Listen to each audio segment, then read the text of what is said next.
go les crocodiles, bienvenue sur le YouTube de Fabrice Tran, alias Cayman. Aujourd'hui, truc de dingue, truc de ouf, on parle de Monster Kill. Allez, go go go go les crocodiles.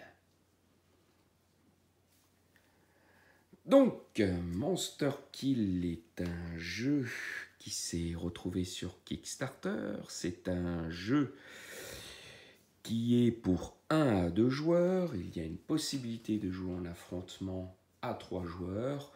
C'est un jeu qui est coopératif essentiellement. Et c'est un jeu qu'on appelle un Monster Battle, ce qui veut dire qu'on va vivre des aventures, affronter plein d'adversaires, et à la fin, on va affronter un boss, un gros monstre. Voilà. Donc c'est un jeu, c'est un peu particulier, j'ai pas l'habitude de présenter ce type de jeu, mais quand je l'ai vu, j'ai tout de suite craqué et je me suis dit que ça serait une première pour moi de prendre un jeu en print and play. Voilà, c'est un jeu en print and play. Donc qu'est-ce que ça veut dire un jeu en print and play? Ça veut dire que vous allez acheter un jeu qui va vous être envoyé sous format de PDF. Et c'est à nous, par la suite, de l'imprimer pour pouvoir y jouer. Voilà. Donc, c'est un jeu qui a été vendu avec des PDF couleur et aussi noir et blanc. Donc, vous avez la possibilité de l'imprimer en noir et blanc.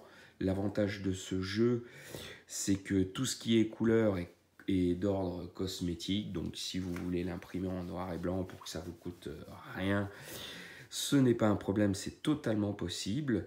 L'avantage des jeux en print and play, c'est qu'ils ne coûtent pas cher. Celui-là, je crois que je l'ai payé 13 €, il me semble. Et par rapport à la quantité de matériel, qui est complètement démentiel, je vous assure que le prix, c'est rien du tout. J'avais oublié de le dire, c'est un jeu qui est de Monsieur Radek. Ce monsieur, je ne le connais pas, mais je serais bien curieux de le connaître, car c'est quand même ce créateur de ce jeu a fait le jeu tout seul. Voilà, il a tout fait tout seul de A à Z, à part les illustrations. Je crois qu'il s'est fait aider pour les illustrations. Sinon, tout le reste, c'est une création de sa personne. Et vous allez voir que le contenu est complètement hallucinant. Donc pour commencer, pour la présentation du matériel, il y a des scénarios qui ont été fournis avec. Voilà. Donc il y a 40 scénarios pour jouer en solo. Voilà. J'ai pas dit 1 ou 2, j'ai dit 40, c'est complètement monstrueux. À chaque fois, il va y avoir une explication pour l'emplacement des monstres sur la première partie du scénario et ensuite sur la deuxième partie du scénario, une fois que la première sera accomplie. Ici, le chiffre, ça va être le numéro de la map qui va être utilisé. Là, il y a toujours un petit texte d'ambiance et comme je vous disais, le type de monstre qu'il va y avoir à poser. Et là, ça va être des pistes de missions à accomplir ou de compteur du temps en fonction des scénarios. Voilà, par exemple, là, on voit qu'il y a une condition là, à accomplir. Voilà. Et il y a toujours le petit texte d'ambiance. Ça va dépendre des scénarios, mais le texte d'ambiance y est toujours. Donc, comme je vous disais, il y a 40 scénarios en solo, ce qui est énorme. Mais c'est pas tout. Il y a aussi 40 scénarios pour jouer à 2. Donc là, on arrive quand même à un total de 80 scénarios, en sachant que rien ne vous empêche de jouer 2 personnages. Si vous voulez faire les scénarios à 2, que vous êtes seul, c'est totalement possible. Donc là, on arrive quand même à un total de 80 scénarios. C'est juste démentiel.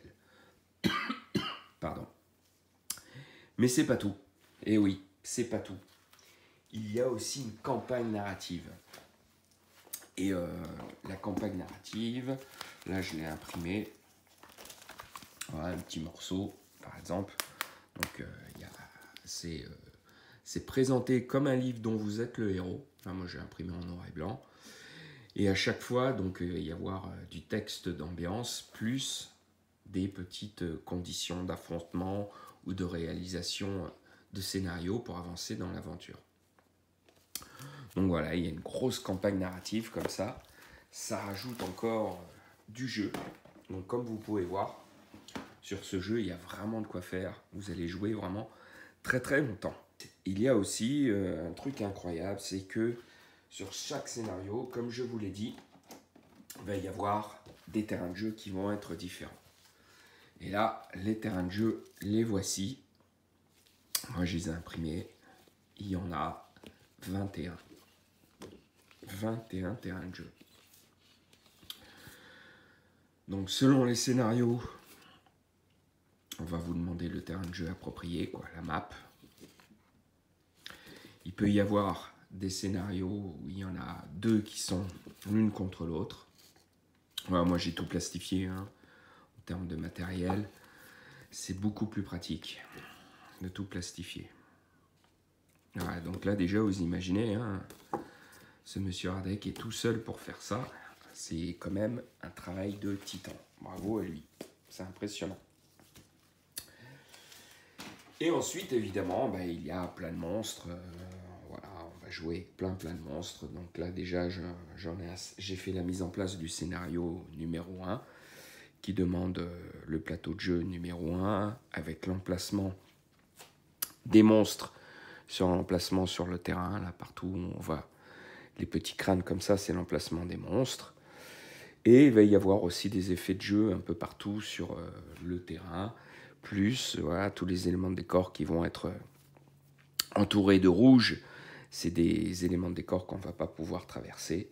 Et là, vous voyez, il y a des petits éléments de décor qui vont avoir leurs propres règles. Comme là, par exemple, tout simplement ouvrir le coffre pour trouver un trésor qui va être à l'intérieur. Voilà, on reviendra un petit peu plus tard là-dessus. Il y a également, bon là j'ai placé 4 monstres, mais il y en a là 2 autres du même type, que voilà. Et plus, évidemment, il y a, regardez ça, des tonnes d'autres monstres que vous allez pouvoir découvrir pendant la campagne ou vos parties, tout simplement. Parce que c'est l'avantage, vous avez la possibilité soit de faire chaque scénario en mode unique, soit de faire des mini-campagnes d'un suivi de 3 ou 4 scénarios, où vous avez la possibilité du coup de faire la grande campagne narrative. Donc ce qui est bien, c'est qu'il y a plusieurs modes de jeu qui sont possibles. Et évidemment, comme je vous ai dit tout à l'heure, à chaque fois que vous allez arriver d'une série de scénarios, vous allez pouvoir affronter des boss. Et ça, c'est une partie. Voilà, si je le mets à l'endroit, ça sera mieux. Voilà, comme ça, c'est un enchaînement. Vous voyez, il y en a plein. Il y a plein de boss différents.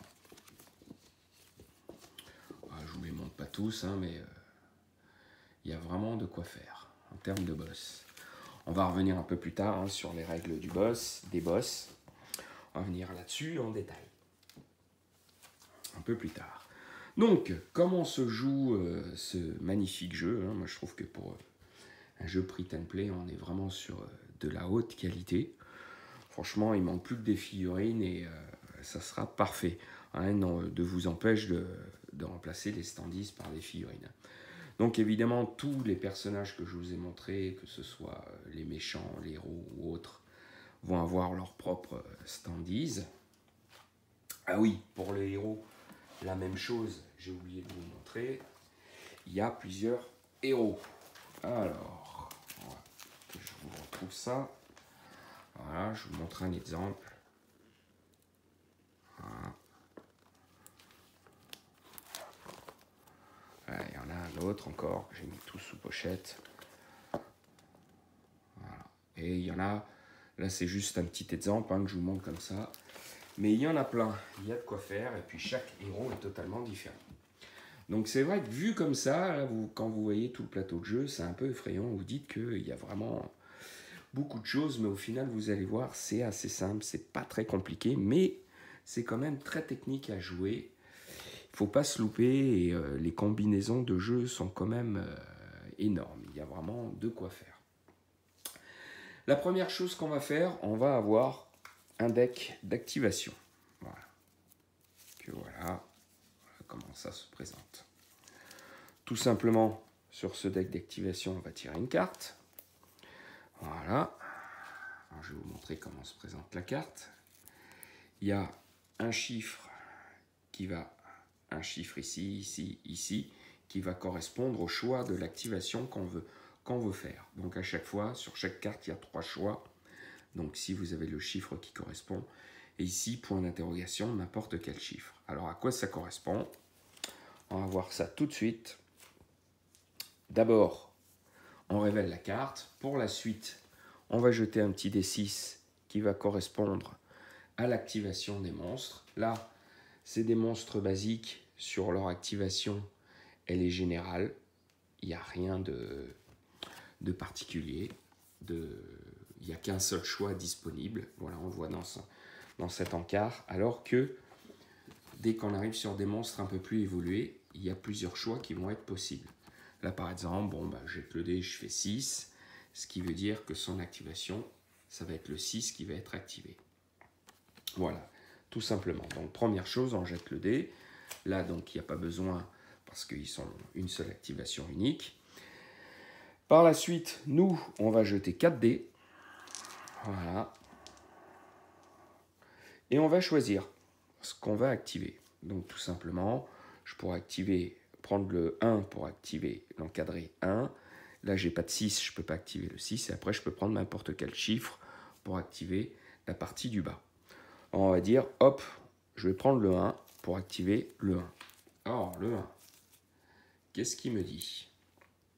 Il me dit que je vais avoir 2 en mouvement, 1 en combat, 2 comme ça en mécanique, et que je vais regagner 1 point de vie. Alors, je vais placer mes pions. Donc, ah non, c'est 4 en mouvement. Donc, 4 en mouvement, 1 en combat, 2 en mécanique. Voilà. 2 en mécanique, je regagne 1 point de vie, j'en ai pas perdu. Ça, c'est ma barre de points de vie qui est en bas et qui va descendre à fur et à mesure qu'on va perdre des points de vie. Voilà, tout simplement. Donc, j'ai placé. Et ensuite, là, le chiffre qu'on voit ici, c'est tout simplement l'initiative. J'ai une initiative de 3. Alors, on va regarder l'initiative. Là, les ennemis, les méchants, ont leur initiative qui est là. Ils ont 0. Donc, forcément, je vais être le premier à m'activer. Donc, je vais prendre un pion, n'importe lequel, voilà, pour dire que je le mets au-dessus. Ça veut dire que je vais m'activer. Ensuite, les méchants, eux, vont mettre leur propre pion et on va déplacer le pion à fur et à mesure que chaque méchant s'active à fur et à mesure. Donc eux, ils se mettent par ordre d'activation, ils ont tous 0. Donc quand ils ont tous 0, on les classe par leurs chiffres. Voilà, le M, ça veut dire monstre, monstre 1, monstre 2, monstre 3, monstre 4. Voilà, et on met le plus gros chiffre en haut, et ainsi de suite, ils seront activés dans cet ordre-là. Notre fiche de personnage, donc on a placé nos pions. Ensuite, on va voir à quoi correspond notre fiche de personnage. Ici, on va dire que c'est des pions d'activation qui vont nous permettre d'activer toutes les capacités. En début de tour, voilà, on voit l'encadré, là, ici, il y en a toujours 2. On en a toujours 2. Voilà, bon, moi, j'ai pris des pions comme ça. Vous pouvez prendre n'importe quel pion, token ou autre pour marquer votre personnage.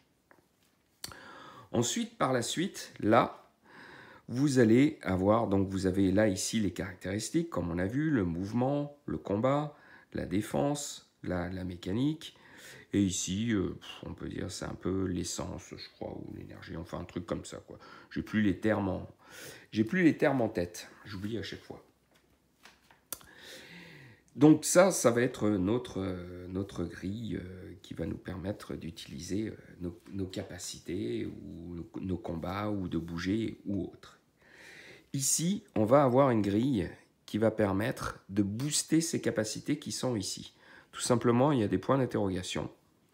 On va pouvoir poser. Donc là, on est d'accord, on a utilisé le 1. Il nous reste 3 dés. On va pouvoir utiliser n'importe quel dé et le mettre à côté de n'importe quoi.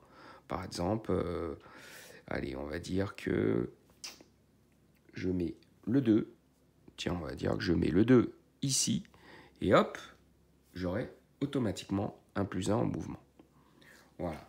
Et à côté, il y a marqué que par pion comme ça que je vais dépenser, voilà, de ce logo, je peux rajouter un +1. Voilà, donc là j'ai un +1. Si j'en dépensais un autre, j'aurai encore +1 en mouvement.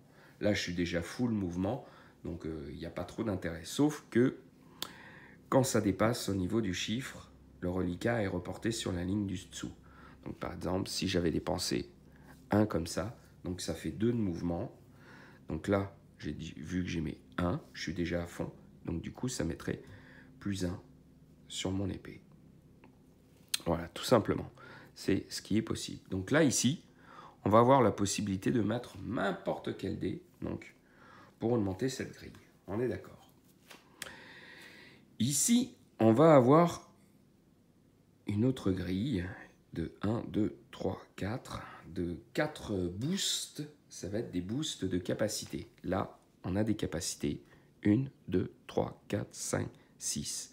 Donc on va pouvoir déclencher des capacités et ces capacités, on va pouvoir les booster. Ici, c'est une grille d'état. En fonction de l'état dont on serait victime, on placerait un pion. Donc là, par exemple, c'est une blessure de sang. Quand on va s'activer, on va perdre 2 points de vie. Ici, c'est du poison. À chaque tour, le pion va descendre et on va perdre de la vie. Ici, on ne pourrait plus rien faire du tour. Ici, on ne peut plus bouger. Et ici, on ne peut pas combattre. Voilà, tout simplement. Ici, ce petit encadré, on pourrait mettre n'importe quel dé dessus pour avoir un +2 en initiative. Voilà, là on est déjà les premiers, donc il n'y a pas trop d'intérêt. Et ici, on peut mettre n'importe quel dé pour regagner un point de vie. Et évidemment, si on rajoute là ces petits pions comme ça, hop, on a un +1 également de points de vie supplémentaires. Et ensuite ici, il y a cette grille là, je ne vous ai pas parlé de cette grille. Tout simplement, si vous mettez le dé qui correspond, vous allez pouvoir booster les caractéristiques qui sont là. Donc par exemple, on voit que là je pourrais par exemple, si je veux, poser le 3 pour hop, passer à 2 en armure. Tout simplement. Voilà, c'est une option qui est possible. Et évidemment, donc voilà, on a ces dés qu'on va pouvoir utiliser pour faire des choses, pour faire notre petit chaînage sur nos personnages. Et ici, on va avoir, comme je vous disais, 6 capacités qu'on va pouvoir déclencher au choix. Donc, je vous donne un exemple. Admettons que je veuille utiliser charge. Est-ce que ce serait possible d'utiliser la charge? Alors, la première chose, je me dis, je vais utiliser la charge. Donc, je prends un de ces pions, et je le pose là. D'accord? Donc là, je vais pouvoir déclencher la charge, je vais la rendre disponible. Ensuite, on me dit, ici, il va y avoir un coût pour utiliser la charge. Soit je vais utiliser une ressource comme ça, ou une ressource comme ça, pour déjà déverrouiller le premier. Et il y a un deuxième coût à payer, donc soit un pied, soit un pion comme ça. D'accord? Ou alors, à la place de payer ça, je peux payer tout simplement le chiffre qui est là, 6, avec un de mes dés. Voilà, admettons que j'aurais un dé qui serait un 6, je pourrais le poser tout simplement, et ça me permettrait de payer ma charge. D'accord? Mais on pourrait faire aussi autre chose. Vous allez voir. Donc, admettons, ici, j'ai au choix de payer les deux. Bon, bah là, on voit que j'en ai pas, mais si je voulais, par exemple, je pourrais très bien prendre, allez, n'importe quel dé, le 4, hop, je le mets là. Du coup, ça me permettrait de gagner une ressource comme ça. Hop, et du coup, cette ressource, je l'utilise pour payer ici. On est d'accord. Ensuite, j'ai mon petit pas. Le pas, il n'y a pas de souci, je le paye. Voilà, ou j'aurais pu payer avec le deuxième pion également. Et là, c'est bon, j'ai payé en avance. Là, on le met sur notre pion sur le triangle. En général, je le mets là. Je sais que voilà, si mon pion il est là, ça veut dire que j'ai tout payé, que je sais que je vais pouvoir l'activer. Donc notre charge, elle nous dit qu'on va pouvoir bouger de 3 cases en ligne droite. et qu'on va pouvoir faire une attaque de puissance 2 à une case. D'accord? C'est ce que va nous permettre de faire la capacité de notre charge. Mais si j'avais un 6, admettons que j'avais un 6 là, admettons que sur mon jeté de dés, j'aurais fait un 6 et que je l'aurais posé là également, et bien en fait, je vais bénéficier des chiffres qui est en dessous. Ce qui veut dire que là, je ne bougerai pas de 3 mais de 4, et ici, je ne taperai pas une force de 2 mais de 3. Voilà. Si j'avais eu un dé et que je mets le 2, les deux choses, en fait, que je paye à la fois le dé et les ressources qui sont ici, du coup, je déclenche ce qui est en bas, ce qui nous permettrait d'avoir une capacité beaucoup plus forte. D'accord? Ensuite, comme je vous ai dit, il y a des bonus qui sont ici. Cette capacité, ou une autre, par exemple, si j'avais un pion là, je pourrais très bien la déclencher si j'ai le prérequis. Par exemple, avec un pion comme ça, je ne sais pas pourquoi, voilà. Un pion comme ça, on dit qu'on en avait 2, n'est-ce pas? Je peux le descendre à 1, et on me dit que là, je peux convertir un pion comme ça, un comme ça, en un pion comme ça. Donc du coup, ce qui veut dire que j'en aurai un deuxième. Hop. Du coup, je le prends, j'ai envie de le mettre là, ici. Voilà. Peut-être pas ici, on va le mettre plutôt là. Voilà. Je le mets là, et là, il y a le prérequis à payer. Hop, je l'ai, une épée, ici. Et là, je mets à nouveau mon pion sur le triangle, ou moi je le mets là, c'est pareil, je sais que j'ai payé.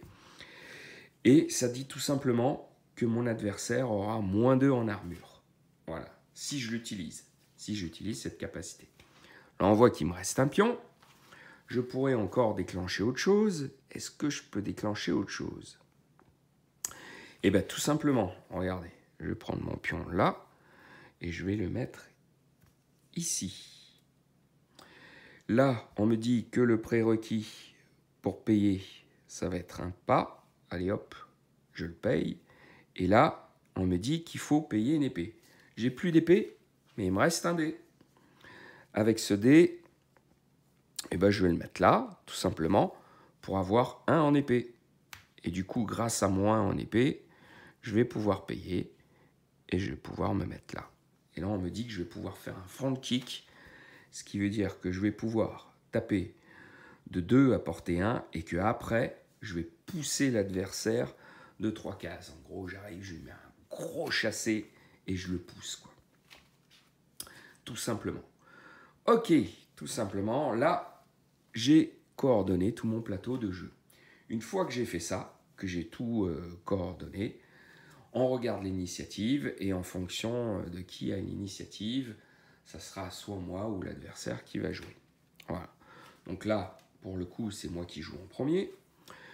Du coup, je regarde mon plateau, je regarde tout ce que j'ai activé et dans quel ordre je veux le faire. Et ben, je vais commencer, je vais faire la charge, parce que la charge, elle me permet de bouger de 3 en ligne droite. Voilà, hop, je bouge de 3, et ça c'est mon petit personnage qui bouge en 3 en ligne droite et qui va arriver au corps à corps de l'adversaire. Donc je bouge de 3, 1, 2, 3, normalement je arrive dessus.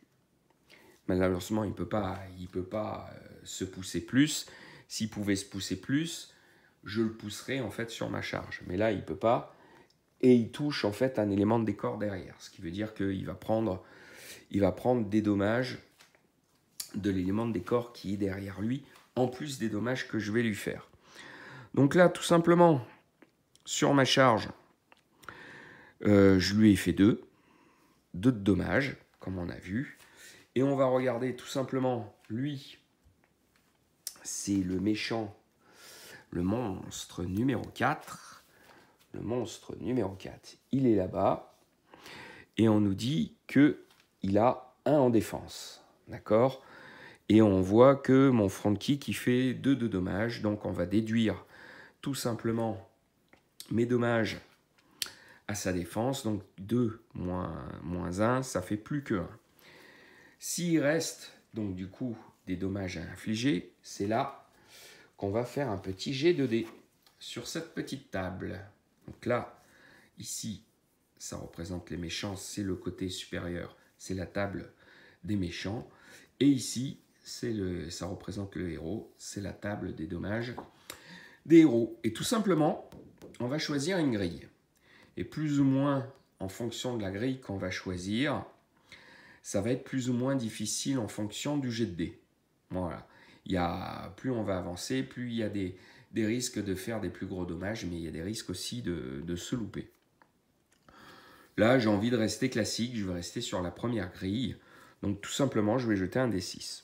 Je jette un D6, voilà, elle fait 5, je fais 5, et on regarde tout simplement, ce logo veut dire que je fais les dommages qui sont inscrits. Si ça avait été là, c'était dommage moins 1. Ici, si je payais une ressource ici, j'aurais pu augmenter de plus 1, tout simplement. Et là, ça ne change pas. Et vous voyez, en fonction de la grille, les dommages vont être différents. Donc là, je fais les dommages. Je fais le dommage qui est attribué. Et le dommage qui est attribué est de 1. Là, maintenant, tout simplement, je ne sais pas si vous voyez sur la grille du méchant, on va jeter le dé également pour voir où je le blesse.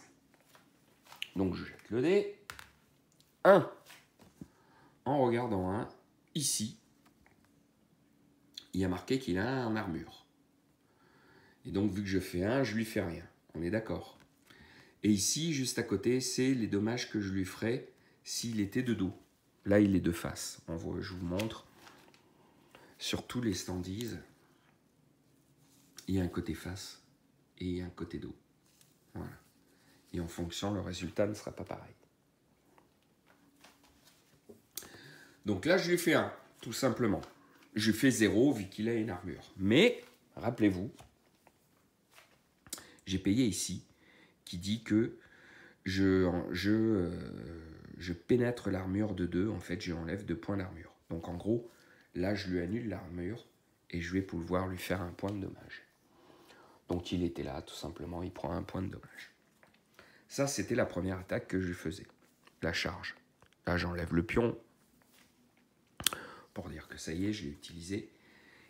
Et en plus, n'oubliez pas qu'il y a des dommages collatéraux parce qu'il s'est pris l'élément de décor qui est derrière. Tout simplement, l'élément de décor, on jette le dé et on compare au résultat de sa fiche. Donc là, le 3, voilà.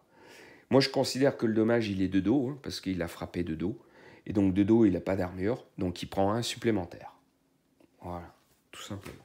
Ça, dans la règle, c'est pas vraiment spécifié. Enfin, je pense même pas l'avoir vu. Mais moi, je l'interprète comme ça. Vu qu'il recule, il prend le dommage de dos.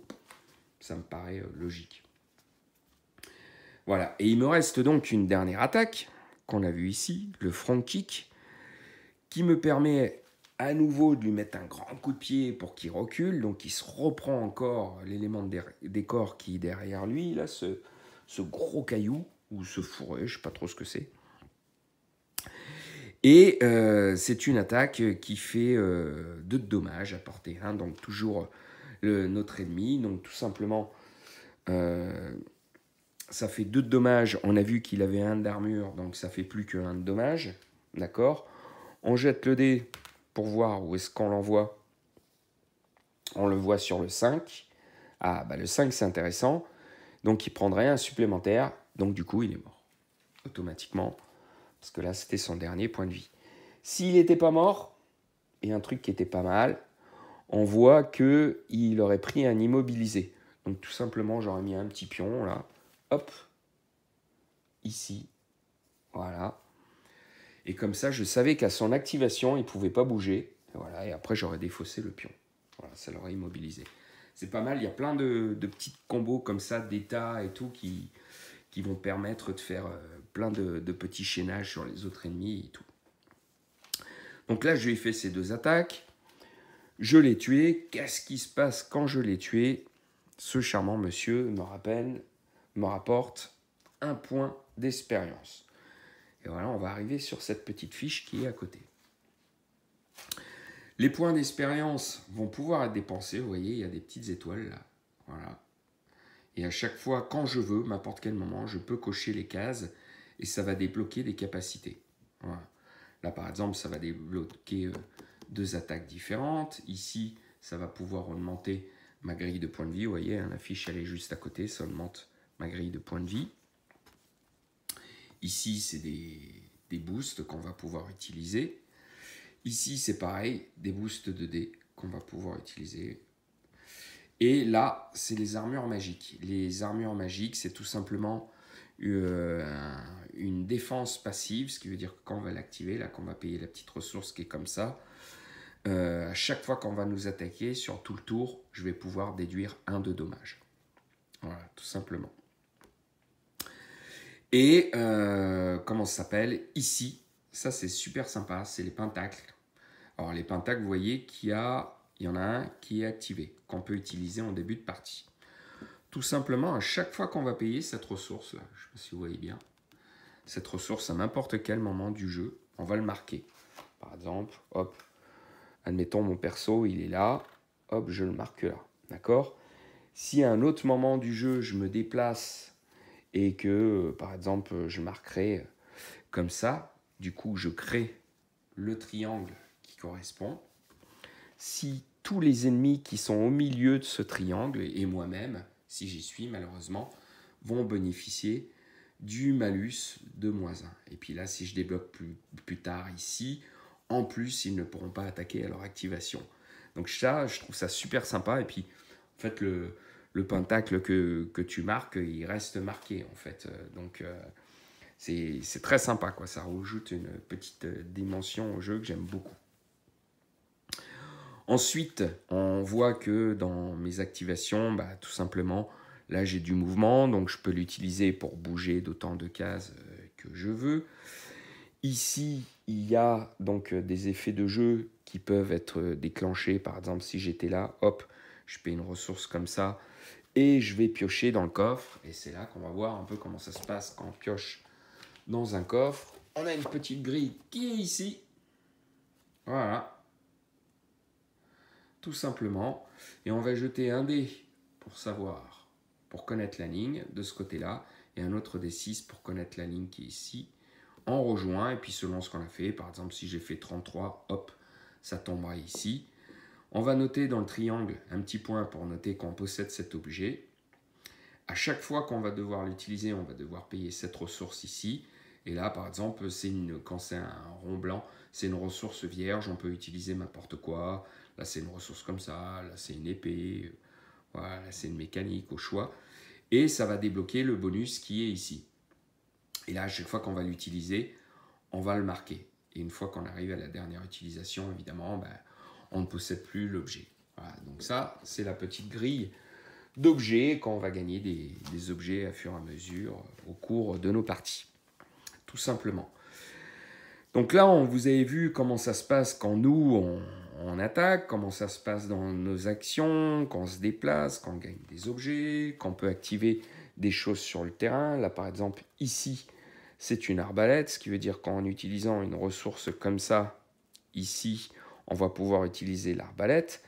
Elle nous donne le sens qu'elle tire, elle tire jusqu'au bout, comme ça, et puis le premier adversaire qu'elle rencontre, hop, elle lui enlève automatiquement 2 points de vie, sans aucune armure, sans rien. Donc ça, c'est pas mal, ces petits objets qu'il y a sur le plateau. Et il y a même des petits trucs sympas. Par exemple, ici, là, on voit un petit pointillé avec le petit logo d'activation. Et en fait, on voit le petit pointillé jusqu'à l'arbalète. On peut activer l'arbalète d'ici, qui va activer cette arbalète et qui va tirer dans ce sens-là. Donc c'est marrant, genre, tu as un monstre, toi, tu es là, hop, le monstre te fait face, il te regarde, mais toi, tu as activé le piège, hop, tu actives l'arbalète qui lui tire dans le dos, qui lui fait automatiquement 2 points de dommage. Et je trouve ça très sympa, toutes ces petites choses qui se passent sur le terrain, qui rajoutent une petite dimension au jeu. Donc, on a vu la grille d'expérience, le terrain, tout ce qu'on peut faire pendant nos actions. Maintenant, on en arrive au tour, évidemment, des monstres. Comment ça va se passer, eux, leur activation? Donc on a vu qu'au début, on jetait le dé pour savoir la grille qu'ils utilisaient. Eux, ils n'ont qu'une grille.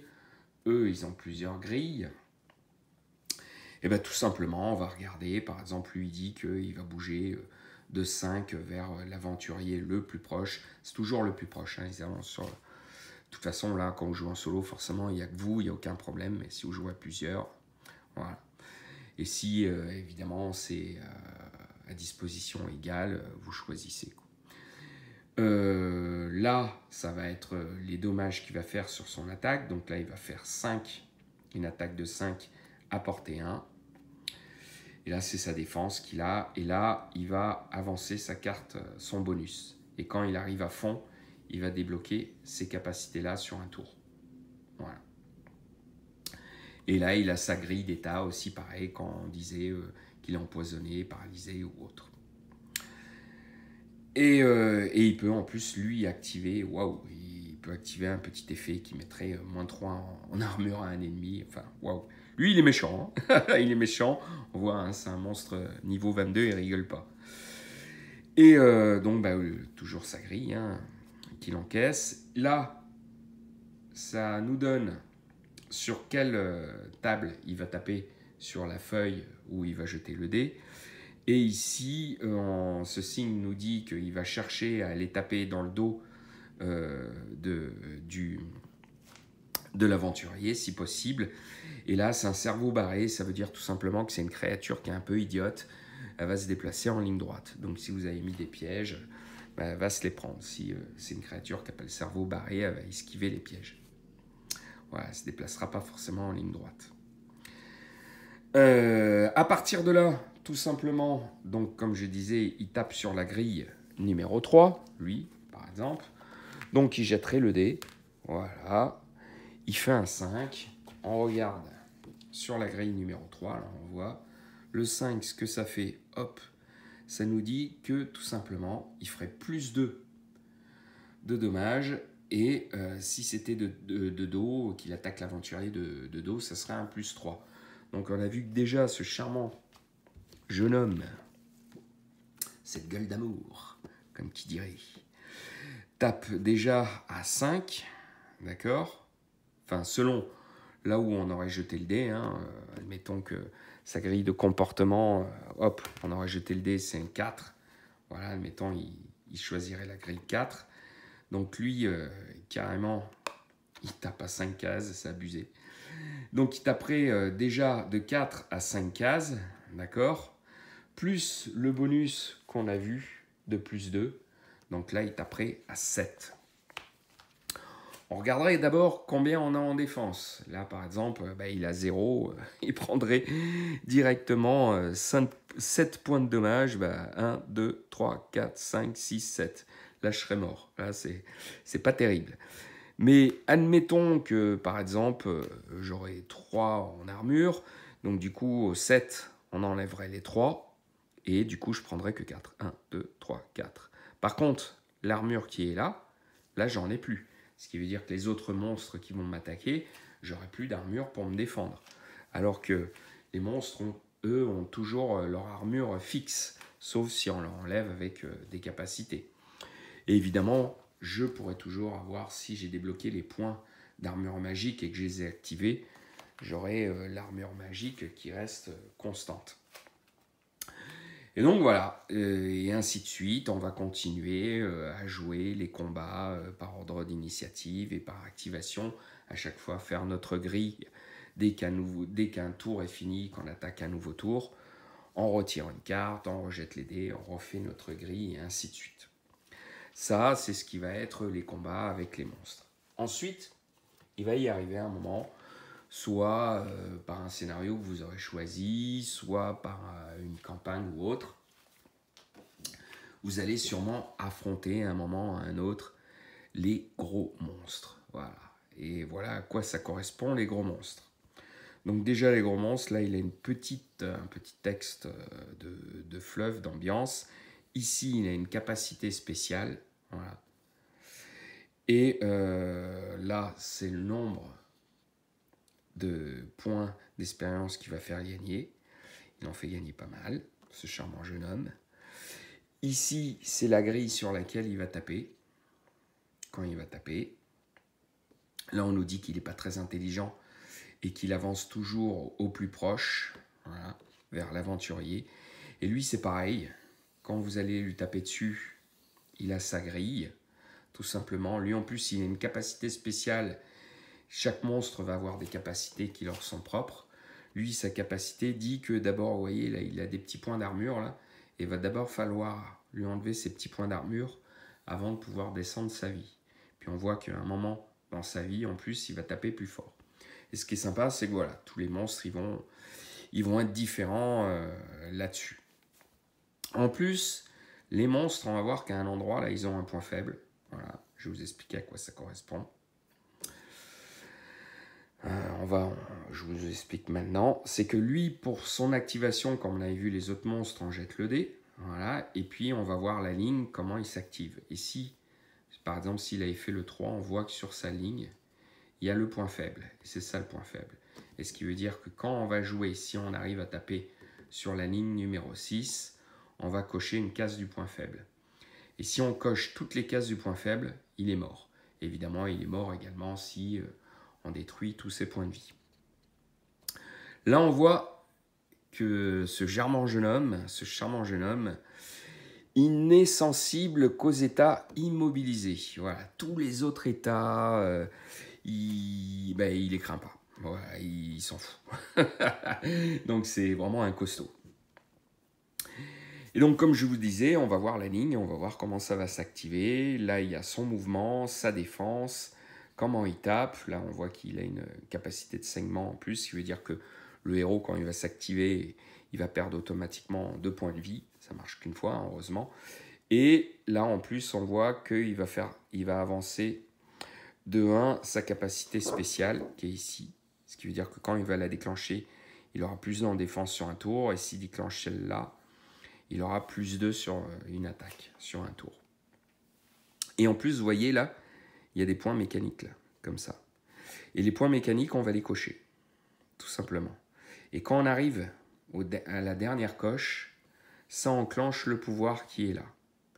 Et le pouvoir qui est enclenché se joue à la fin de la ligne. Ce qui veut dire que par exemple, si j'avais fait le 4, d'abord il va bouger de 1 vers le héros le plus proche. Il a une défense de 1, il va attaquer de 3 à une case. Il va mettre 2 mécaniques. Et si ça déclenche le pouvoir, hop, je joue le pouvoir qui est là.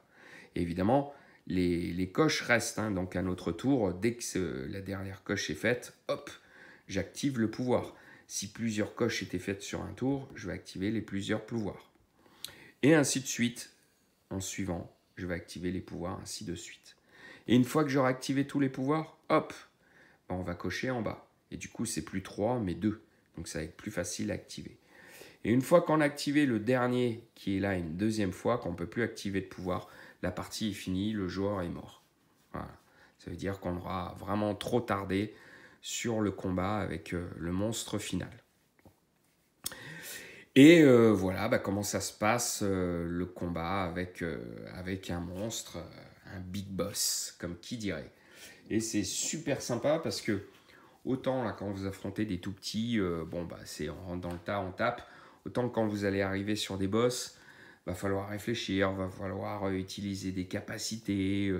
Là, par exemple, le barrière va permettre de créer des barrières pour ralentir le monstre, essayer de garder de la distance, utiliser des capacités comme jump pour sauter par-dessus le monstre, pour le taper de dos. Enfin, voilà, vous allez faire plein de petits enchaînements, plein de choses.